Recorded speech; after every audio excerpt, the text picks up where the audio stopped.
প্রথমটা 2000 দিছি, এটা 100 মানবতা করে দিছি। দর্শক কত? 300 টাকা 1300 টাকা দেবো। 20 টাকাটা 250 টাকা দেবো। দুইটা নি 500 নেন, দাম দেবেন একদম।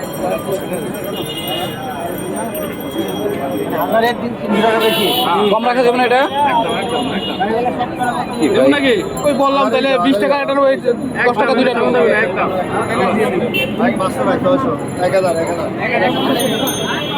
আজহার মাদ্রাসার মতো মাদ্রাসা আমাদের এই বাংলাদেশে প্রয়োজন আছে। এখানে সত্যিকারভাবে শিক্ষা দেওয়া হয়, সব কিছু শিক্ষা দেওয়া হয়, যার কারণে বাচ্চারা পরবর্তীকালে বাংলা শিক্ষিত, ইংরেজি শিক্ষিতদের সাথে প্রতিযোগিতা করে টিকতে পারবে। আমার বক্তব্য আর দীর্ঘায়িত করবো না, সবাইকে ধন্যবাদ জানিয়ে আমার বক্তব্য শেষ করছি।